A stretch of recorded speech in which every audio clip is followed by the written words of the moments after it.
We do have Bitcoin to discuss, so let's get into our Bitcoin chart. Bitcoin Zella stands out with its simplicity and clarity. We've crafted an experience that anyone can dive into, whether you're a crypto expert or just a new to the crypto world. Now guess who keeps his eye on us? The author of best-selling book Rich Dad Poor Dad, Robert Kiyosaki. And we want to take this opportunity and thank all the people who trusted us, and we read every comment. And the best part, it's free. Subscribing now means you will get all new information for free. Don't just follow the trends, stay ahead of them. Subscribe to Bitcoin Zella today and enjoy the new edge. In this video, let's discuss these topics and more. And if we look at Bitcoin here, and we'll bring it over to the big board, let's take a look here. Bitcoin right now, not doing a whole lot. So I was talking to members this morning in Smart Money Crypto where I guide them and kind of walk them through what's going on in the markets, giving out trade signals and so on and so forth.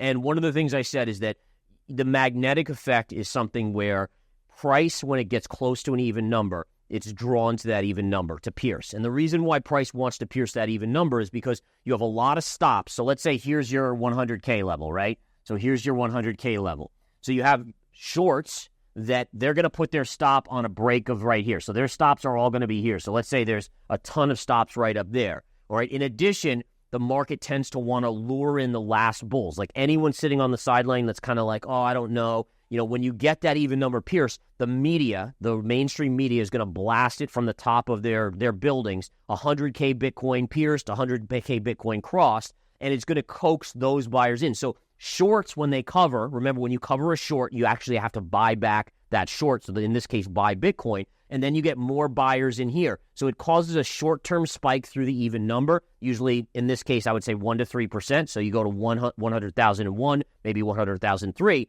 But usually that's the exhaustion move. Now, it doesn't have to be. I'm just talking in terms of probabilities. So what we're watching for here is it should pierce 100K, and then we want to see, okay, if it gets to 101 to 103, does it then pull back below that even number? Does that put in a short-term top? The other thing to keep an eye on, MicroStrategies yesterday had a huge reversal. It was up 15% in early trading. It closed down 16%, 30% reversal in MicroStrategies.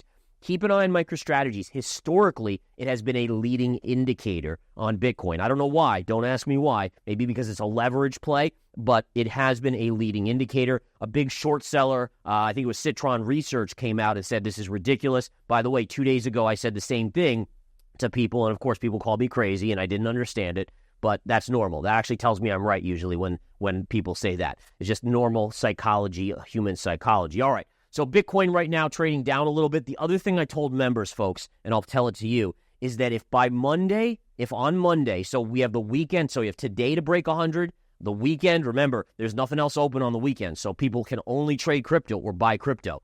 So if we don't break 100K by Monday, let's say Monday afternoon, I would get very nervous that it's going to flush out and come back to 90 or 88.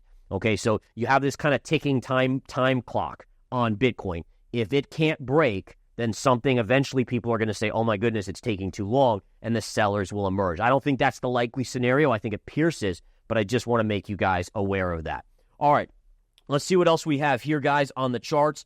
Gold today having a great move up. I did unload, so going back to the big screen here, I did unload GDX this morning in the pre-market with members here of my Smart Money commodity service. So again, you can see I called this one perfectly, right? I don't always call them perfectly, but again, this was a great one. The short was up here, the buy was down here, and here's your midpoint. I said when it gets back to the midpoint, that's going to be your level to sell into. Why? Well, because I just used data, right? Look at all these midpoints. All of these were hits of midpoints, and they were all pivot points. It went up, pulled back, broke up, pulled back there, and like you could see. So the idea that should be created. Now, this doesn't tell us where gold is going over the longer term. I still remain bullish, but the idea is that as a swing trader, buying GDX here was an easy bet for a move here, unload it, and then wait to see what the next pattern is on the charts, okay? So again, the idea is gold is already starting to pull back off of its highs here. It had pierced the line, coming back in. Let's see what happens over the next couple days. I still do have a little bit on the miner side. Newmont Mining I have as a long as well. That I'm still holding on to with the idea that at some point,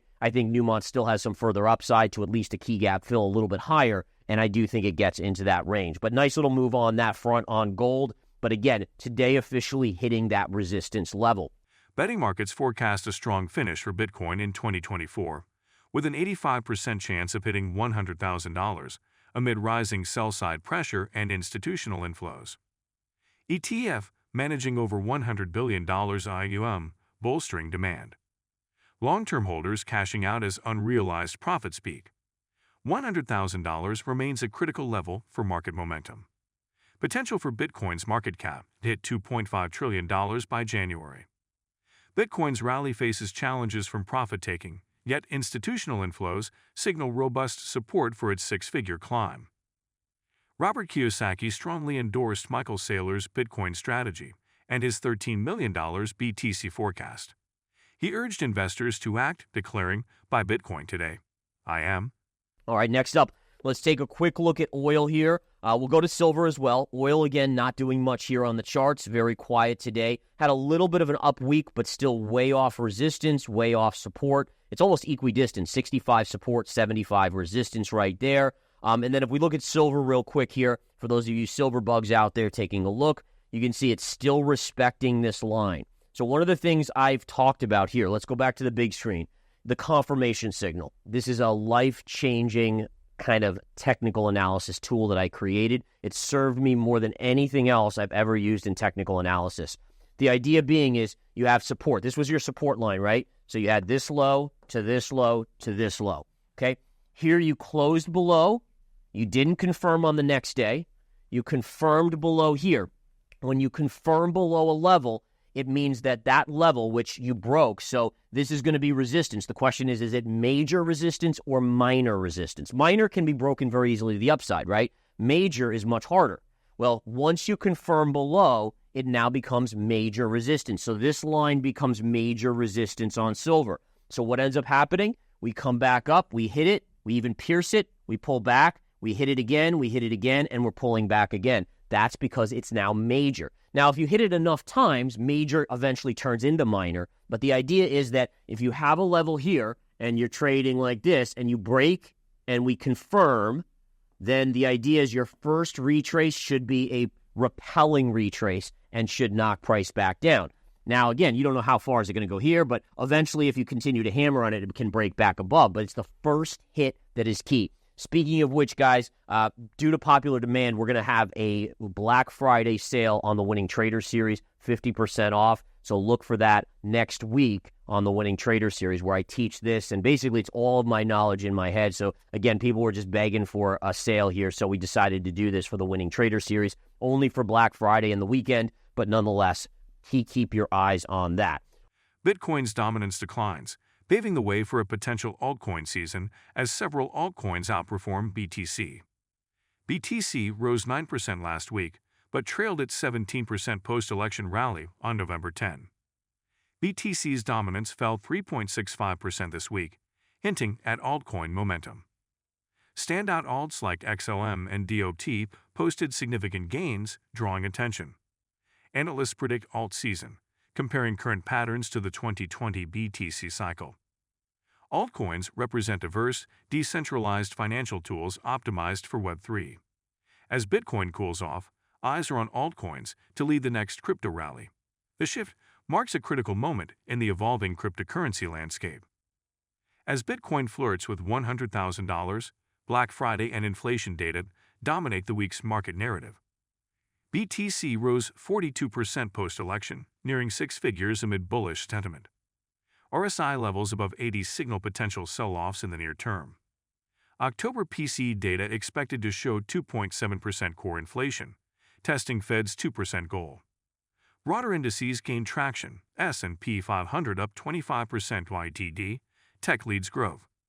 Holiday sales projected at $1 trillion, with online spending up 12% YoY. Interest rates, inflation, and profit-taking could temper market optimism. This week, Bitcoin enthusiasts and retail analysts will closely monitor holiday spending and key economic data for signs of sustained growth or potential corrections. The SEC's anti-crypto grip falters as Commissioner Lizarraga and Chair Gensler exit, clearing the path for a pro-crypto revolution in U.S. markets. The SEC's record-breaking enforcement here revealed unprecedented financial penalties and bold action against high-risk sectors, including crypto and private funds, marking a pivotal moment for market regulation. Ripple's legal chief has unveiled bold strategies for incoming SEC leadership amidst crypto shifts, spotlighting Ripple's battle-tested blueprint involving XRP. Mad Money host Jim Cramer has picked Bitcoin over MicroStrategy's stock, MSTR, calling the cryptocurrency a winner. If you've been with us so far, a big thank you. Don't forget to subscribe for free to Bitcoinzilla for your daily news. The link is waiting below. That's all for today's crypto news. Stick around for more updates, insights, and analysis on cryptocurrencies. Share your thoughts in the comments, like this video, and subscribe for more exciting content.